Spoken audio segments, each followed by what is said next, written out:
Haleluya. Puji Tuhan, kita berjumpa kembali dalam kasih dari Tuhan Yesus Kristus. Kami dengan sukacita, dengan semangat yang luar biasa kami terus hadir, karena kami mengasihi siapapun Anda. Karena kasih Tuhan itu perlu untuk didengarkan oleh sebanyak mungkin manusia. Karena kasih Tuhan itu sangat penting, lebih penting daripada semua uang yang ada di bank. Karena kasih Tuhan itu membawa kita kepada kehidupan kekal, membawa kita ke surga. Uang di bank tidak bisa bawa kita ke surga, hanya bisa bawa kita naik pesawat, hanya bisa bawa kita beli mobil, hanya bisa beli yang ada di dalam dunia. Kalau manusia mati, dunia ditinggalkan. Ini yang perlu kita pikirkan. Nah, siapa yang bisa membawa kita kepada kekekalan itu hanya Tuhan Yesus. Kalau di luar Tuhan Yesus, manusia mati langsung diterkam setan. Karena banyak sekali ayat di dalam firman Tuhan, di dalam Yohanes 14 ayat 6. Akulah jalan kebenaran dan hidup. Tidak ada seorang pun yang bisa datang kepada Bapa kecuali melalui aku. Tidak ada seorang pun yang bisa ketemu Bapa di surga. Ya, banyak orang tidak paham, orang pikir, kenapa orang Kristen kok ada Bapa, ada anak, panggil Bapa, panggil kita disebut anak Tuhan. Itu karena manusia telah dibutakan setan, sehingga mereka tidak mengerti. Dibilang Bapa bukan karena Tuhan kawin, ya, karena semua benihnya itu berasal dari Bapa di surga, makanya kita panggil dia Bapa. Kenapa saya punya anak disebut anaknya Yusuf Manubulu? Karena benihnya dari saya, bukan soal kawinnya, benihnya dari saya. Nah, kita semua manusia ini, Bapak kita itu Tuhan. Karena benihnya semua berasal dari Tuhan. Tidak ada yang diproduksi oleh orang tua kita. Begitu teman-teman. Jadi jadilah cerdas supaya jangan sampai setan menipu kita. Sehingga akhirnya kita tersesat dan binasa karena kita ditipu sama setan. Tapi kalau kita datang kepada Tuhan Yesus adalah terang. Dan dialah yang bisa bawa kita ke surga. Di hadapan saya ada narasumber yang luar biasa. Bagaimana beliau mengenal Tuhan. Itu yang akan diceritakan kepada kita. Tadinya beliau seorang antikris, seorang yang begitu membenci kekristenan, tapi cara Tuhan itu luar biasa. Kasih Tuhan kita tidak bisa membantah kalau dia adalah Tuhan. Kenapa? Kasihnya luar biasa. Sekalipun orang banyak sekali membenci Tuhan Yesus, tetap Tuhan Yesus mengasihi siapapun dia. Oke? Kita akan dengarkan kesaksian dari Ibu Sugini. Ya, shalom Ibu. Shalom. Apa kabar? Baik, luar biasa. Haleluya, luar biasa. Amin. Ya, orang kalau ketemu Tuhan itu lain. Senyumnya, ada sukacita, ada kehidupan yang memancar dari wajahnya. Ya, nah kita akan dengarkan bagaimana perjalanan yang luar biasa yang tadinya seorang antikris. Nah, Tuhan Yesus punya kasih, tidak bisa dibantah dia adalah Tuhan. Sekalipun dengan dasar anti kepada Tuhan Yesus, tapi Tuhan Yesus mengasihi siapapun.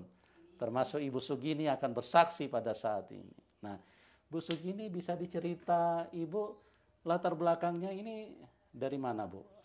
Asal, terus keyakinan Ibu dulu seperti apa? Silakan Bu. Shalom Ya. teman-teman semua dalam Tuhan Yesus Kristus yang dikasihi Tuhan. Amin. Selamat siang, saya mau bersaksi. Dari latar belakang kami semua orang Muslim. Dan ya dulu kami juga ngaji dan sebagaimana keagamaan kami lakukan. Ya. Dengan perjalanan waktu, benar dulu saya pribadi itu sangat tidak suka dengan orang-orang Kristen. Saya tidak tahu kenapa itu.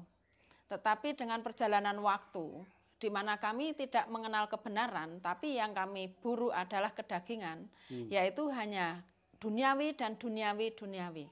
Satu kali kita punya masalah yang luar biasa besar, tapi yang kita pahami, kita tahu, maaf, waktu itu kami hanya ke orang pinter dan orang maaf dukun juga seperti itu. Tapi yang kita dapatkan bukannya damai sejahtera, melainkan itu hanya membuat kita semakin membenci satu sama lain.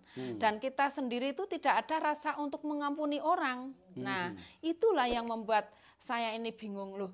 Saya berdoa, saya sembahyang, saya puasa, tetapi di dalam hati saya tidak ada damai sejahtera, itu tidak ada. Tetapi di mana maaf waktu itu saya memahami sedikit karena saya juga tidak begitu paham soal bahasa Arab, tapi di situ ada Al-Yaqurf ayat 61 yang mengatakan li ilmu lisaati wa tamtaruna wa tabi'uni hadza siratal mustaqim. Yang artinya di situ Tuhan berfirman, Isa itu mengatakan, janganlah engkau ragu-ragu tentang hari kiamat. Hari kiamat itu ada. Ikutlah aku jalan yang lurus. Dari situ, nah Tuhan itu waktu itu saya berdoa di atas rumah saya menghafalkan Fatihah waktu itu. Fatihah 7 kali tanpa bernafas. Ya. Tanpa bernafas? Iya, jadi seperti ini. A'udzubillahi minasyaitonirrajim. Bismillahirrahmanirrahim. Alhamdulillahirabbil alamin. Arrahmanirrahim. Maliki yaumiddin. Iyyaka na'budu wa iyyaka nasta'in. Ihdinas siratal mustaqim siratal ladzina an'amta 'alaihim ghairil maghdubi 'alaihim waladdallin. Amin. Itu tidak boleh bernafas waktu itu. Tetapi yang ketiga kali saya ucapkan ada suara seperti ini. Meluo aku. Oh, suara. Betul, suaranya halus sekali. Terdengar di telinga. Di telinga. Meluo aku, itu jam 12:30 malam. Saya turun. Ibu sholat tahajud? Iya, saya turun dari atas. Suami saya tidur, anak saya tidur. Siapa tadi yang panggil saya, bicara saya? Saya lanjutkan lagi, itu lagi. Jadi 3 kali bilang, meluo aku. Yang terakhir lebih keras lagi. Meluo aku, seperti itu saya turun? Di rumah saya. Dari atas saya turun. Kok enggak ada orang ya? Nah dari situ saya benar-benar ya Allah Gusti, jalan sing lurus iki sing kepiye? Ya Tuhan, ya Allah, jalan lurus itu yang bagaimana? Pimpin saya. Seperti itu. Nah, dengan perjalanan waktu, maaf Mama itu juga senang sekali dengan perdukunan dan sebagainya. Di mana kami juga isi rumah itu sakit semua.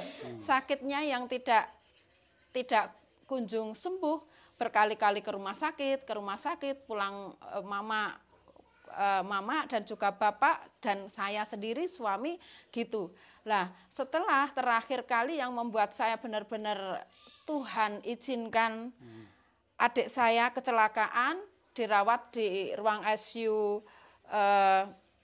Ken Saras. Saya dengar rumah sakit ini yang bikin orang Kristen. Malam-malam saya berdoa, bersujud di situ. Kalau ini memang rumah sakitnya orang Kristen, pasti ada Tuhan Yesus di sini. Tolong berilah kesempatan untuk saya bicara sama adik saya.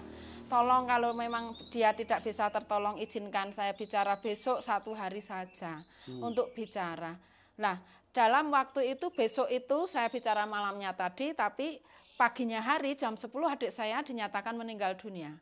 Saya berdoa lagi, bersujud, Tuhan tolong izinkan saya melihat adik saya mau bicara.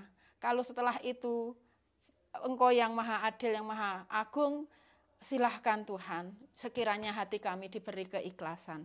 Seperti itu saya bersujud, Tuhan dengarkan, hidup lagi. Tadinya sudah mati jam 10 pagi. Jam 10 pagi sudah dinyatakan meninggal dunia. Karena itu yang dipasang di dalam nurut-nurutnya itu sudah benar-benar tidak ada. Rata.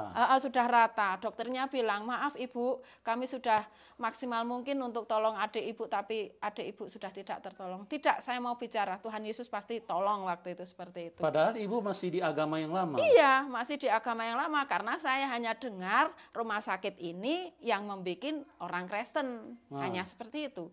Boleh tahu Bu, kenapa kok Ibu di rumah sakit itu kok berdoa kepada Tuhan Yesus? Apa yang terjadi pada waktu itu? Karena dari kebingungan saya. Dari kebingungan? Iya. Karena maaf waktu itu saya berdoa seperti ini, seperti itu, tidak ada damai sejahtera. Saya bingung, tidak ada mujizat sama sekali. Yang jelas malah... Maksudnya Ibu sudah berdoa di keyakinan Ibu yang lama? Tapi tidak ada mujizat? Tidak ada. Hanya kecewa, sakit hati, dendam, amarah, kebencian, hanya itu. Lah setelah saya bersujud di situ, adik saya dinyatakan hidup kembali, selamat ibu, adik ibu masih hidup.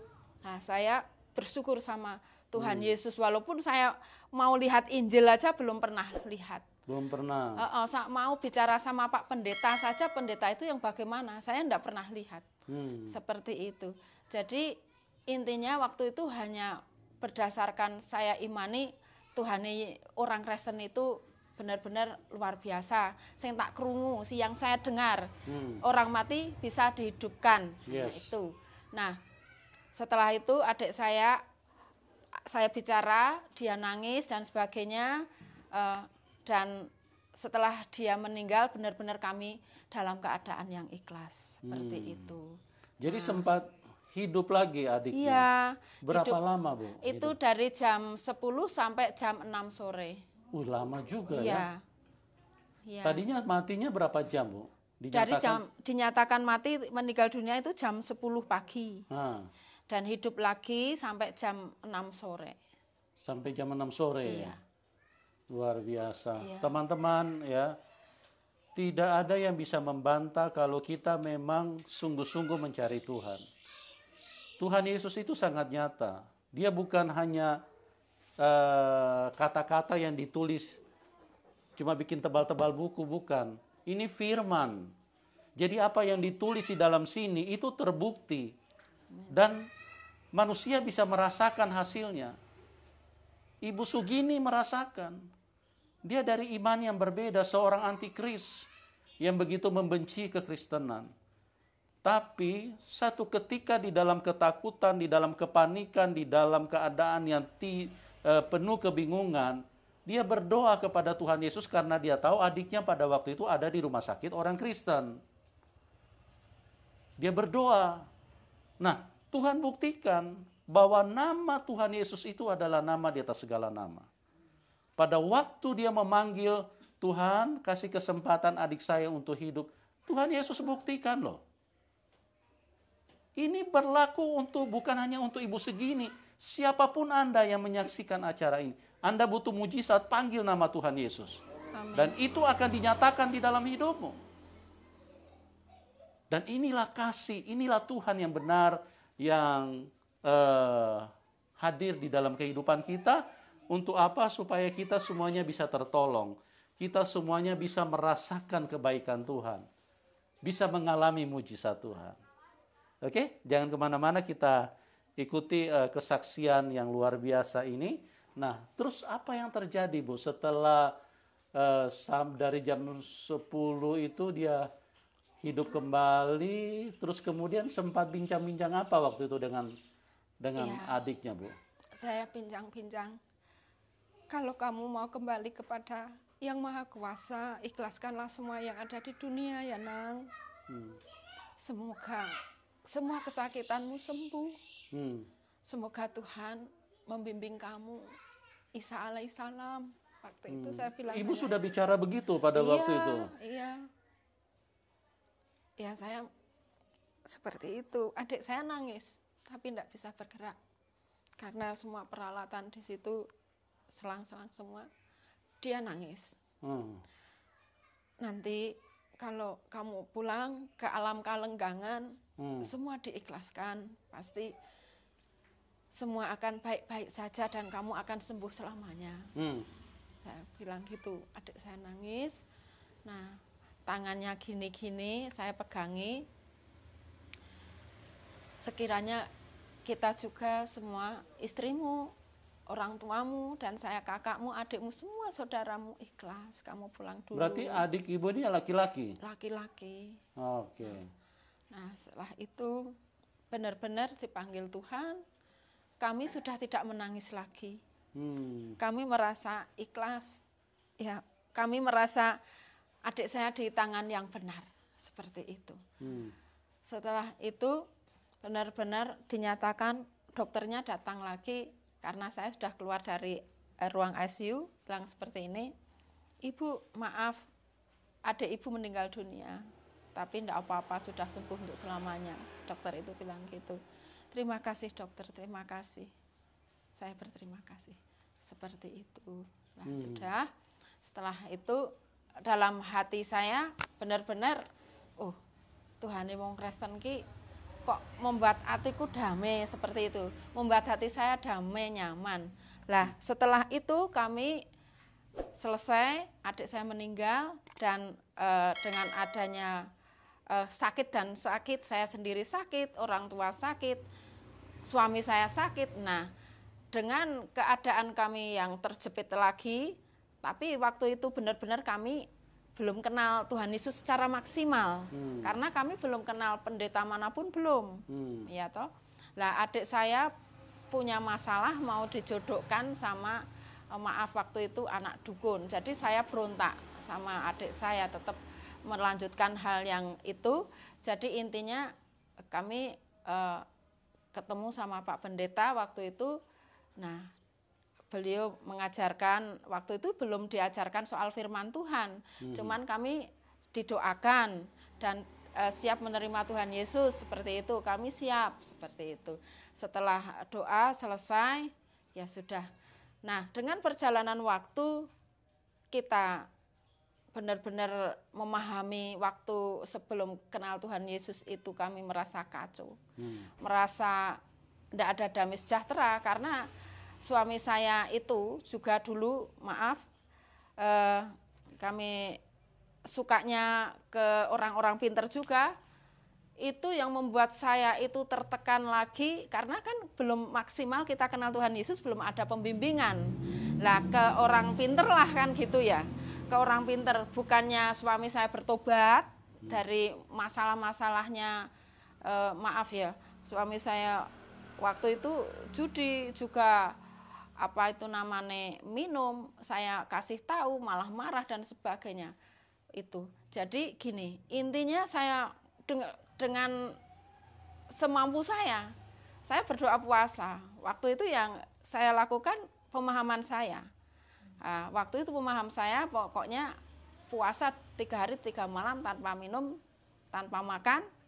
Tolong Tuhan, aku ingin ketemu Tuhan yang benar-benar lurus, Tuhan saya. Tolong Tuhan Yesus, bertemulah, tolonglah saya, pokoknya saya seperti itu. Walaupun beberapa waktu yang lalu sudah dengar itu melu aku, tetapi kan saya tidak respon. Tidak, dan juga belum mengerti siapa Tuhan Yesus ya. Belum mengerti sama sekali. Nah, setelah saya berdoa dan puasa, benar-benar Tuhan itu menemukan saya dengan seorang pendeta yang dari Delanggu sana. Nah, dari Delanggu sana untuk membimbing kami, dan terjadi juga keyakinan iman saya lebih tumbuh lagi dikarenakan apa? Mama saya pulang dari pasar itu sehat walafiat. Beliau nyuci, nyapu dan sebagainya. Maaf, karena beliau dulu belum kenal Tuhan Yesus, jadi semua anaknya itu dimarah-marahi, termasuk saya. Dimarah-marahi tidak habis-habis. Setelah saya selesai dimarahi, saya pulang.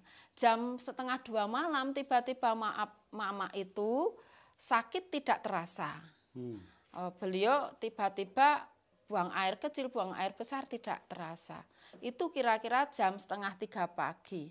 Nah, adik saya panggil saya, "Mak, dade ayah, mama, kau ngopo iki kok ngene iki piye?" Seperti itu. Saya datang, nah setelah itu tapi saya juga kenal Tuhan Yesus ya belum begitu mahir, karena belum begitu paham. Walaupun ya memang pendeta itu mendoakan kita, tetapi untuk pegang kitab Injil waktu itu belum. Jadi saya hanya punya berdasarkan keyakinan. Mama, mbok aku ditulungi, mbok saya ditolongi. Mama pengen ngerasake sakit, saya bilang gitu. Wis aku manut kowe. Ya wis, percaya mbek Tuhan Yesus yo, berdoa. Nah, dari situ mama percaya sama Tuhan Yesus, merasakan pengen ke belakang dan merasakan sakit tenan. Nah, itu kuasa Tuhan. Saya berdoanya cuma seperti ini, Tuhan Yesus tolonglah jamah mama, berilah rasa sakit supaya beliau merasakan mau ke belakang atau kemana, Tuhan izinkan beliau merasakan akan hal itu. Dalam nama Tuhan Yesus, amin. Seperti itu. Lah, tiba-tiba mama jam 4:30 pagi, wah aku mbok gawe nang rumah sakit. Saya mbok dibawa ke rumah sakit. Sebentar toh mak, nek yahene iki rumah sakitnya rung buka. Saya bilang gitu, sebentar dulu. Nah, puji Tuhan, waktu itu juga langsung kita bawa ke rumah sakit, merasakanlah apa yang dirasakan. Nah, dari situ iman saya semakin timbul lagi dengan meminta tolong sama Pak Pendeta yang ada di Delanggu itu. Pak, tolong layani kami karena saya tidak tahu gimana caranya ngajian gitu. Saya bilang ngajinya kitab sampean. Kitab sampean itu, oh ya siap, saya tak ke rumah jenengan. Sekarang mama saya di rumah sakit. Nah, beliau langsung ke rumah sakit nginjili mama. Seperti itu sing lebih lanjutnya. Dan setelah itu mujizat demi mujizat kami rasakan. Damai sejahtera dari keluarga kami mulai kami rasakan. Yang namanya dulu enggak pernah namanya mengampuni. Ya. Oke, silakan dilanjutkan Ibu. Ya, setelah saya mengenal kasih Tuhan, pendeta itu dengan bimbingan Roh Kudus saya percaya, karena tanpa adanya hati yang ikhlas enggak mungkin sejauh Delanggu sampai di sini seminggu sekali beliau melayani kami. Pakai motor, hujan deras dan sebagaimana mungkin. Itu betul-betul luar biasa rencana Tuhan. Nah, dari situ suami saya belum mau bertobat. Kalau kami memuji Tuhan, dia pergi. Kalau kami ada pelayanan, dia pergi seperti itu. Nah, tapi dengan kasih Tuhan yang luar biasa, yang Tuhan saya imani, damai sejahtera itu pasti ada. Amen. Jadi dengan perjalanan waktu, mama sudah terima Tuhan Yesus. Mbah Kakung suamine mama sebelum beliau meninggal juga sudah terima Tuhan Yesus. Itu yang membuat saya sukacita. Karena benar-benar saya merasakan damai sejahteranya Tuhan itu benar-benar membuat satu, hati nyaman. Dua, kecemasan, khawatir apapun itu benar-benar tidak ada. Karena di saat saya bersujud sama Tuhan, Tuhan Yesus, sungguh di dunia ini penuh orang-orang yang jahat. Tetapi di tangan kuasa-Mu saya berserah penuh, saya tidak mau hidup khawatir ataupun cemas. Saya mau hidup sukacita bersama Engkau, bersorak-sorai selamanya bersama Engkau, memuji-muji nama-Mu bersama Engkau. Dengan perjalanan waktu, saya terima Tuhan Yesus. Ya, namanya juga kita orang teman-teman saya mengatakan, loh, kamu jadi Kristen kafir najis. Waduh, saya tidak kafiran, saya bilang gitu. Saya ke tangan yang benar. Ya maaf kalau anggapanmu seperti itu urusan kamu. Tetapi yang penting saya mendoakan kamu yang terbaik. Seperti itu. Jadi waktu itu beberapa saat juga mereka menjauhi saya dikarenakan saya terima Tuhan Yesus. Dan saya kan sebagai pedagang bunga potong, untuk itu ada orang-orang yang mengintimidasi lah seperti itu.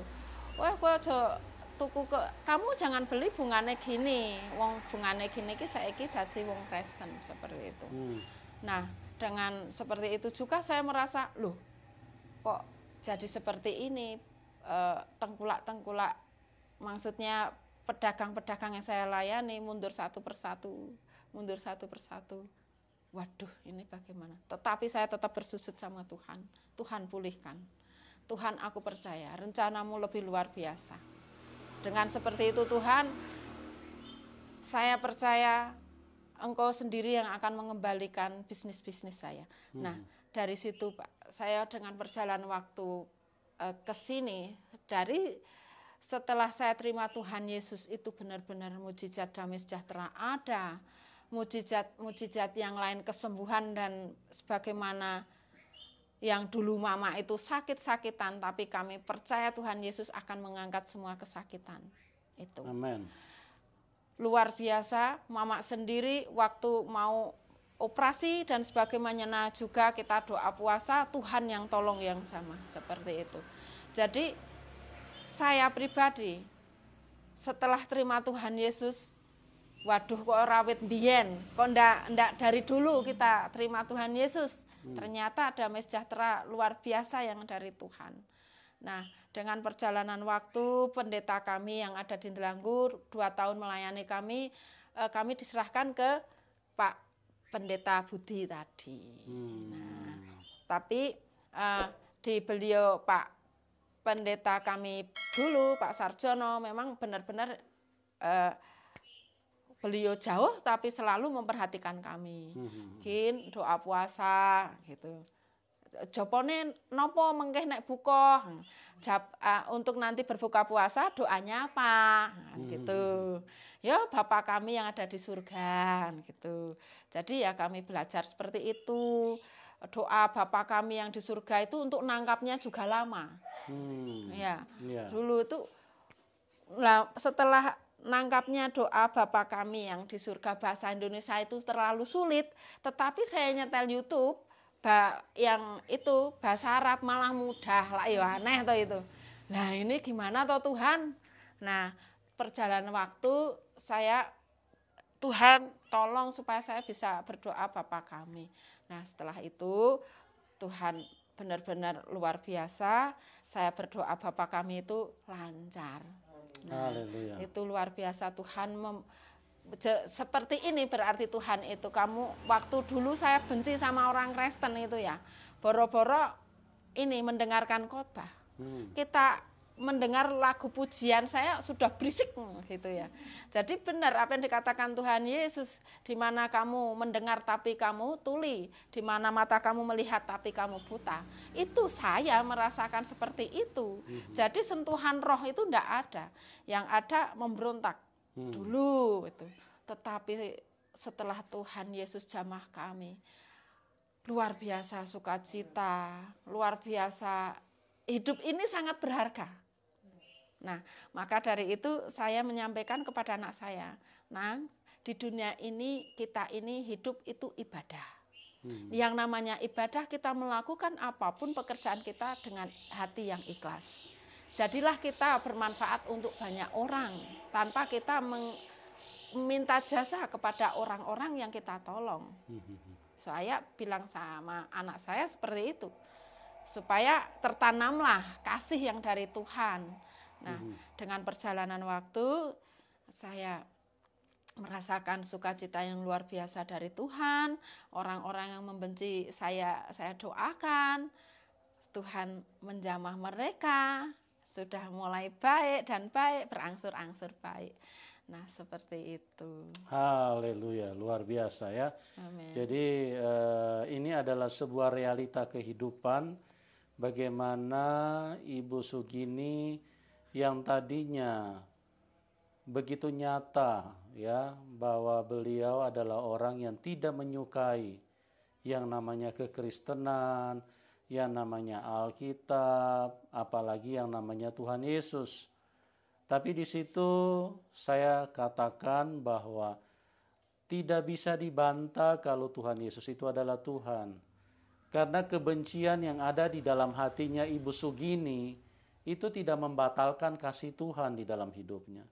Amin. Tuhan mengasihi semua manusia. Dan karena kasihnya lebih besar, maka disitulah membuktikan bahwa ini Tuhan yang benar. Jadi kebencian itu adalah kejahatan. Bu Sugini adalah orang yang membenci kekristenan, yang tidak suka kepada Tuhan Yesus.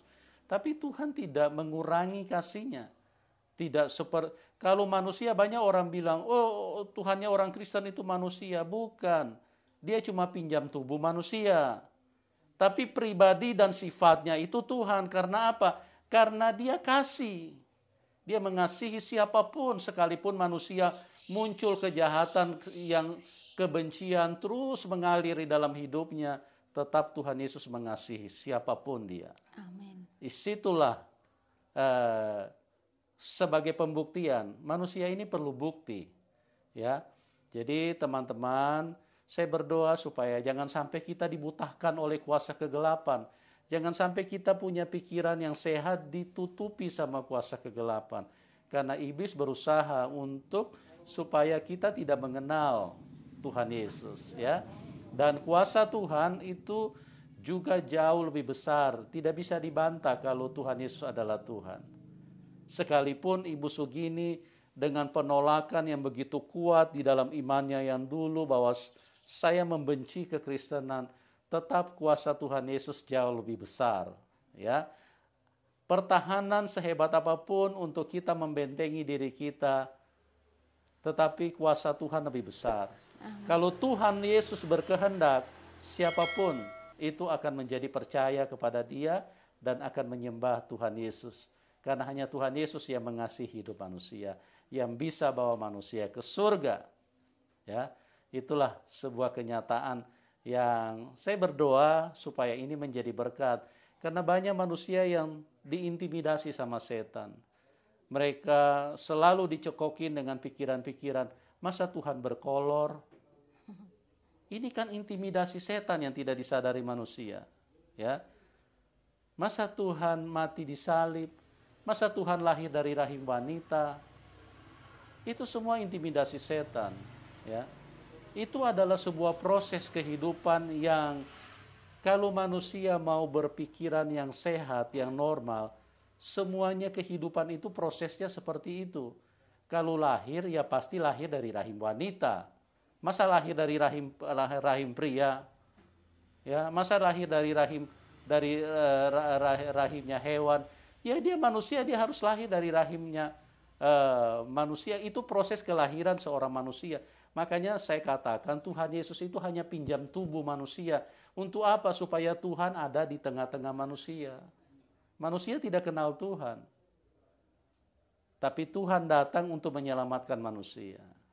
Ya, luar biasa. Nah, Ibu boleh cerita nggak, Bu? Dulu Ibu kan tidak suka sama orang Kristen kan ya?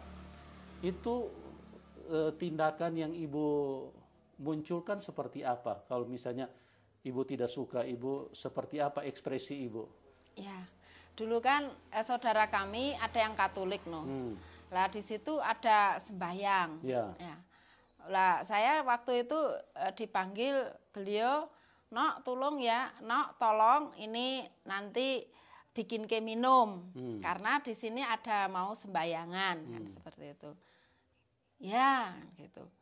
Lah, waktu di situ ada menyanyikan lagu-lagu pujian, lah itu saya bencinya minta ampun. Dan waktu itu juga saya bilang gini, aku mau pulang aja, ndak mau bikin ke minum orang Kristen. Seperti itu, itu benar waktu itu. Saya masih kecil waktu itu. Saya benci banget, jadi saya langsung pulang.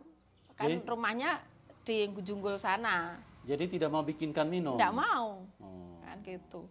Nah, dari situ, karena dulu itu kami, maaf ya, ojo edak-edak wong Kristen, jangan dekat-dekat orang Kristen, nanti kamu disalib dipaku, kan gitu. Nah, jadi intinya kami ini dari satu pemberontakan karena ketakutan, ya toh. Lah itu takut jadi orang Kristen. Takutnya dipaku itu loh. Oh, takutnya dipaku. Ya, karena kan pemahaman dulu itu seperti itu. Jadi kalau kami ke sana untuk pas mereka ada sembahyang ibadah, saya enggak mau masuk. Seperti itu. Nah, karena dengan doktrin yang dulu itu pokoknya kamu jangan dekat-dekat sama orang Kristen, nanti kamu disalib. Seperti itu. Nah, untuk pemahaman salib dan penyaliban itu, setelah saya terima Tuhan Yesus, saya merasa nyaman sama Tuhan Yesus dan Tuhan memberi saya apa yang saya inginkan, yaitu damai sejahtera dan kelebihannya pokoknya saya tidak bisa ceritakan karena banyak ya. Saya bisa menjawab pertanyaan teman-teman saya. Ngopo Cik, kalau mereka kan panggil saya Caci, katanya Cino Ireng ya, terserah mereka kan gitu. Ngopo Cik kok wong Kristen donggo simbol salib. Lah iya, salib itu kalau bagi kami, kan dulu itu saya sebelumnya bertobat ngawur. Hidup saya ngawur. Hidup saya penuh dosa. Lah hidup saya itu namanya juga ngawur, dosa itu hal yang biasa saya lakukan. Nah, karena saya sudah dibaptis, didusi seperti itu. Nah, nek didusi kuwi maknane apa kan dia tanya gitu. Kita mau berjanji menanggalkan manusia lama, yaitu berubah menjadi manusia baru. Amen. Nah, dengan adanya kita dimasukkan ke air, disilep-silep ke air, dengan kita berdoa, Tuhan saya mau belajar hidup baru, itu yang saya doakan. Dan yang namanya lambang salib ialah yang saya pahami, salibkan kedaginganmu. Lah kedagingan ki opo? Pertanyaan gitu. Perdagingan itu ya seperti waktu saya itu dulu sebelum bertobat, 1 ngapusi. Nah, 2 maaf, namanya juga orang dunia, yo berzina barang itu, nyolong dan sebagaimana itu kita tanggalkan karena kita mau lahir baru, hidup baru dengan adanya dicelup-celupke tadi atau disilep-silepke di air, dengan adanya lahir baru. Nah, dengan adanya salib ini, makanya salibkan kedaginganmu, rangkumannya semuanya itu. Saya bilang gitu sama teman-teman. Oh, ngono ya, kan seperti itu. Ya, jadi jangan salah paham soal salib. Seperti itu. Yang saya pahami, pokoknya salibkan hawa nafsu kedagingan duniawi iki. Cik lah, nggak mungkin cok poso pora. Cik kamu itu cok doa puasa ndak? Ya, doa puasa lah wong Tuhan Yesus sebelum itu pun puasanya 40 hari. Njur kamu ngikuti, ya saya belajar. Nah, seperti itu. Belajar ngikuti apa yang di Alkitab ada. Karena sebagaimanapun juga awake dhewe iki bila dekat sama Tuhan itu dengan doa puasa. Seperti yang jenengan lakukan di bulan Ramadan mungkin kurang lebihnya sama. Saya bilang gitu mungkin, tetapi pemahaman saya pokoknya Tuhan Yesus itu mengurapi orang yang benar-benar mau merendahkan hati. Iya. Seperti itu. Iya, luar biasa ya. Itu adalah kenyataan ya. Saya berdoa supaya itu bisa menjadi berkat bagi banyak orang. Amin. Karena banyak orang salah memahami Tuhan karena diintimidasi sama setan, dibodokin sama setan. Ya, seperti dibilang nanti kalau mati kamu nanti disalib. Loh, memang siapa yang mau mati disalib? Tidak ada, orang Kristen pun tidak ada yang mau mati disalib. Itu hanya karena orang tidak mengerti. Salib itu adalah penebusan dosa. Jadi bagaimana Tuhan Yesus itu mati menggantikan kita. Upah dosa itu adalah maut. Karena semua manusia adalah pembuat dosa, makanya yang tanggung, yang mati di salib itu adalah Tuhan. Itu iblis yang buat supaya manusia itu mati disiksa, disalib. Itulah yang ditanggung oleh Tuhan Yesus. Tidak ada manusia yang mau mati disalib. Jadi kalau ada orang yang bilang, kalau kamu jadi orang Kristen nanti kamu mati disalib, itu karena dibodokin setan. Ya, jadi mereka selalu diintimidasi. Tuhan kok lahir dari rahim wanita? Memangnya lahir dari mana? Ya, memangnya kalau Tuhan turun dari surga, manusia tidak mati semua, tidak mati ketakutan, mati gemetar. Kalau Tuhan mau turun dengan cara yang ilahi turun dari surga. Sudah bagus Tuhan itu mengambil cara manusia supaya tidak kaget, manusia tidak stres, tidak mati mendadak karena dia lahir dengan cara seperti manusia normal. Tapi sifatnya tidak bisa dibantah kalau dia adalah Tuhan. Tuhan Yesus itu mengajarkan kalau kamu ditampar pipi kanan, berikan pipi kirimu. Mana ada manusia yang bisa mengajarkan seperti ini? Nabi pun tidak bisa mengajarkan seperti ini. Karena Nabi itu hanya sekelas manusia. Hanya Tuhan yang adalah lautan kasih. Kamu ditampar, kasih pipi kirimu. Luar biasa. Jadi kalau ada yang mau membantah, itu hanya karena manusia diintimidasi setan, ditutupi. Tidak ada yang bisa membantah kalau dia adalah Tuhan. Ya, kalau manusia jangankan ditampar pipi kanan, dikasih muka asam saja kalau perlu ditabok orang yang seperti itu. Ya. Karena manusia itu mata ganti mata, gigi ganti gigi. Manusia itu coba lihat kalau di pengadilan, kalau ada keluarganya dibunuh, mereka akan teriak, bunuh juga dia. Hukum setimpal, kalau perlu hukum seberat-beratnya. Itulah manusia, tidak ada pengampunan di dalam hidup ini. Hanya Tuhan Yesus. Makanya Tuhan Yesus waktu manusia teriak, salibkan dia. Apa kata Tuhan? Ampunilah mereka. Siapa dia ini? Dia adalah Tuhan, dia adalah lautan kasih. Jangan terlambat teman, ya. Kami mengasihi siapapun Anda dan kami rindu supaya kita semua bisa pulang ke surga. Karena hanya Tuhan Yesus yang bisa bawa kita ke surga. Terima kasih Ibu Sugini atas kesaksiannya yang luar biasa. Saya tahu banyak hal yang luar biasa yang terjadi di dalam hidup Ibu. Amin. Tapi karena kita dibatasi dengan waktu, ya kita cukupkan sampai di sini dulu. Nanti di lain waktu Ibu bisa cerita bagaimana kuasa Tuhan yang bekerja di dalam hidup Ibu. Amin. Ya. Terima kasih. Saya juga berdoa buat teman-teman. Kiranya kasih karunia Tuhan bisa menyentuh hidupmu. Dan apa yang disampaikan oleh Ibu Sugini itu bisa membuka pemikiranmu. Supaya jangan lagi kita ditutupi sama kuasa kegelapan, dibodohi sama setan.